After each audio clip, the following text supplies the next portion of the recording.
off and really, really fuck with them. But I can't. Because while my girlfriend thinks I'm mean, everybody who knows me thinks I'm mean.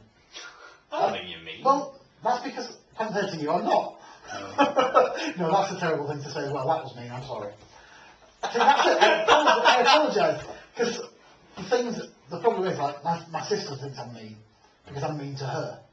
I mean, I've talked about my sister before, and we have a weird relationship, and she thinks I'm mean to her because I'm quite quick with insults and things like insults, that. good. Thank God you're not talking sexually. Well, I have no comment on that. But yeah, I'm quite quick with insults and things like that. But I never say them because it's too mean.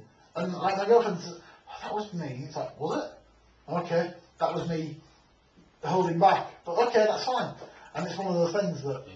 Would you ever, if you've got something mean to say, always start with, I suppose you could say, and then it sounds like you're trying to be... I found my way around it, and she rumbled me not too long ago.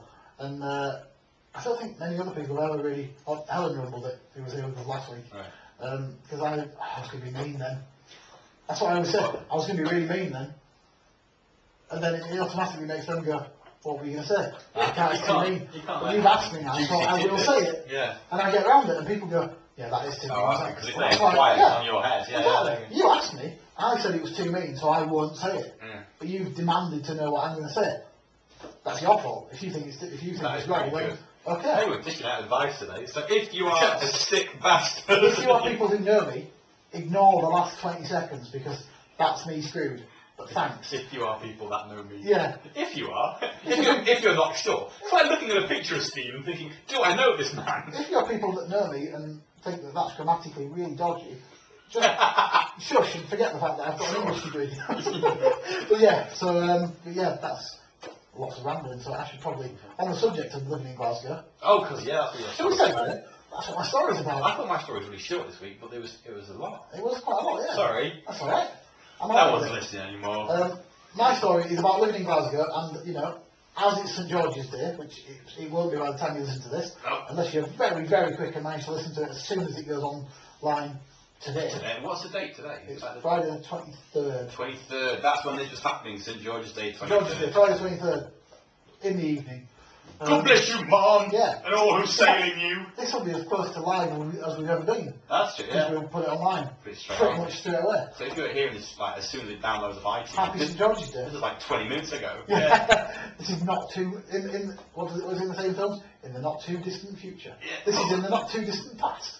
This is basically having our own radio show with an hour delay. Yeah. Yay! Hey, we're on the radio! Woohoo! All our standards. If you happen to be running a radio show, we'll do that. That's See how well we do live. Yeah. And manage to not say words that you don't like. Oh yeah, sorry, when I've said the words you don't like. Like this one. Yes, exactly. But yeah, my story for this week is about St George's. Well, it's not about St George's Day at all. It's just inspired by St George's Day and seeing lots of knobheads go past my shop waving England flags. And it was Turkish as well. Well, yeah. St Patrick was technically English. This is what always makes me laugh. You know, I'm English. I'm very proud to be English. But you know, lots of people today have been stumbling on my words. Lots of people today, in things like Twitter and things, have been saying, in Ireland, there are loads of people drinking warm beer and running about pretending to be English. Yeah. No, they're oppressing themselves. Yeah, yeah. They're burning potatoes and imagining that was us. But I don't think there are. But I thought, you know, I'll share my own little bit of my England and my English spirit and things like that with you by moving to Scotland and being English in Glasgow and being English in a particular part of Glasgow which isn't particularly welcoming to the English. England? No, I lived in the Gorbals. The Gorbals? Yeah. It's just a little... That sounds like Hitler's, mate. It does, yeah. Is that a real place? Yeah, that's where I lived for ages. I lived for, what, nearly 4 years I lived there. Did you live in Middle Earth? Yeah. Is that's really a place? That's really the name of the place. The Gorbals? The Gorbals. That's brilliant. I don't know what it means, I don't know where it came from. I just know that it either sounds like Hitler's mate or testicles. That's the Gorbals. Whoa! Which, you know, for all I whinge in the rest of the story about being in Scotland and being abused for being English and stuff, I actually really enjoyed my time in Scotland. I liked even the bit of the Gorbals, which was not pleasant. I enjoyed my time in Scotland, so I'll just set it up front. Okay. Before I start slagging you off. Basically, my issue is that Scotland hates us. Yeah. And we don't really care. Do you know what I mean?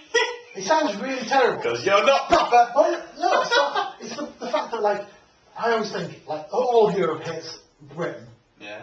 But even within Britain, Scotland hate the English. Yeah. And English, we don't really care. No. Because it's not really an issue to us.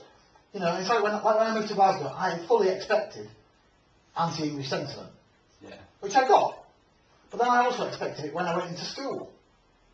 When I was doing my teacher training. Oh, in Glasgow. Yeah. Yeah. And I didn't really get that from the kids. I expected it from the kids. I didn't really get it.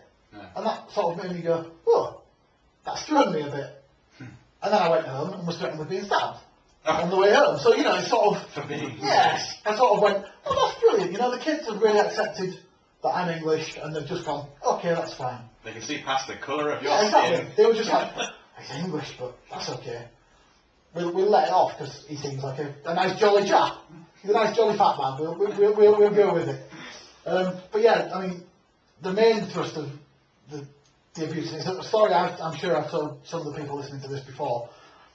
Happened during one of the big football tournaments. I think it was 2004 European Championships, which means absolutely nothing to you. I know.